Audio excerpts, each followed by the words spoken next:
ದ್ವೇಷ ಭಾಷಣ ಬಿಲ್ಗೆ ರಾಜ್ಯಪಾಲರು ಅಂಕಿತ ಹಾಕದ ವಿಚಾರ ಮಸೂದೆ ಸ್ವೀಕಾರವನ್ನು ಮಾಡಿಲ್ಲ, ತಿರಸ್ಕರಿಸಿಯೂ ಇಲ್ಲ, ಹಾಗೆ ಪೆಂಡಿಂಗ್ ಇಟ್ಕೊಂಡಿದ್ದಾರೆ. ಅಂಕಿತ ಹಾಕದೆ ಅವರ ಬಳಿಯೇ ಇಟ್ಕೊಂಡಿದ್ದಾರೆ. ಬಿಲ್ ರಿಜೆಕ್ಟ್ ಆದಮೇಲೆ ಸರ್ಕಾರದ ತೀರ್ಮಾನ 22ರಿಂದ 25 ಬಿಲ್ಗಳನ್ನು ನಾವು ರಾಜ್ಯಪಾಲರಿಗೆ ಕಳಿಸಿದ್ವು. ಸುಮಾರು ಬಿಲ್ಗೆ ರಾಜ್ಯಪಾಲರು ಸಹಿ ಹಾಕಿದ್ದಾರೆ, ಕೆಲವು ಮಾತ್ರ ಅವರ ಬಳಿಯೇ ಇವೆ.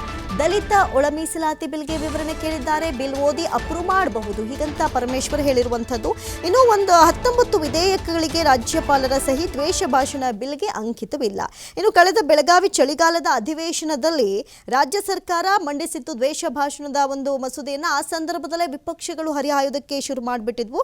ಜೊತೆಗೆ ದ್ವೇಷಾಪರಾಧಗಳ ಪ್ರತಿಬಂಧಕ ವಿಧೇಯಕಕ್ಕೆ ರಾಜ್ಯಪಾಲರು ಅನುಮೋದನೆ ನೀಡದೆ ಕಾನೂನು ಪರಿಶೀಲನೆಗಾಗಿ ಸದ್ಯಕ್ಕೆ ಪೆಂಡಿಂಗ್ ಇಟ್ಕೊಂಡಿದ್ದಾರೆ. ಈ ಕುರಿತು ಕಾನೂನು ತಜ್ಞರ ಜೊತೆ ಚರ್ಚಿಸಿ ಆ ನಂತರದ ದಿನಗಳಲ್ಲಿ ಅದರ ಬಗ್ಗೆ ಯೋಚನೆ ಮಾಡೋದಾಗಿ ಹೇಳಿದ್ದಾರೆ. ಸದ್ಯಕ್ಕೆ ಈ ವಿಚಾರಕ್ಕೂ ಸಂಬಂಧಪಟ್ಟಂತೆ ಗೃಹ ಸಚಿವರು ಮಾತನಾಡಿದ್ದಾರೆ.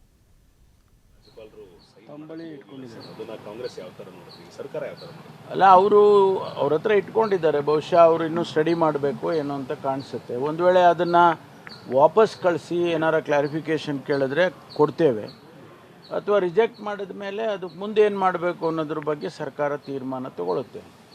ಇನ್ನೂ ಅವ್ರು ರಿಜೆಕ್ಟ್ ಮಾಡಿಲ್ಲ ಅಥವಾ ಕ್ಲಾರಿಫಿಕೇಷನ್ ಕೇಳಿಲ್ಲ. 22-25 ಏನೋ ಬಿಲ್ಲು ಕಳಿಸಿತ್ತು ನಾವು. ಅದರಲ್ಲಿ ಸುಮಾರು ಬಿಲ್ಗಳನ್ನು ಸೈನ್ ಮಾಡಿ ಕಳಿಸಿದ್ದಾರೆ. ಕೆಲವು ಮಾತ್ರ ಅವರು ಕ್ಲಾರಿಫಿಕೇಷನ್ಸ್ಗಳು ಕೇಳಿದ್ದಾರೆ. ಉದಾಹರಣೆಗೆ ಇಂಟರ್ನಲ್ ರಿಸರ್ವೇಷನ್ ಬಗ್ಗೆ ಕ್ಲಾರಿಫಿಕೇಷನ್ನು ಕೂಡ ಕೇಳಿದ್ದಾರೆ. ಈ ಬಿಲ್ಲಿನ ಬಗ್ಗೆ, ಹೇಟ್ ಸ್ಪೀಚ್ ಬಗ್ಗೆ ಅವ್ರ ಹತ್ರನೇ ಇದೆ. ಅವರು ಬಹುಶಃ ಸ್ಟಡಿ ಮಾಡಿ ಅಪ್ರೂವ್ ಮಾಡ್ಬೋದು ಅಂತ ಅಂದ್ಕೊಂಡಿದ್ದೀನಿ.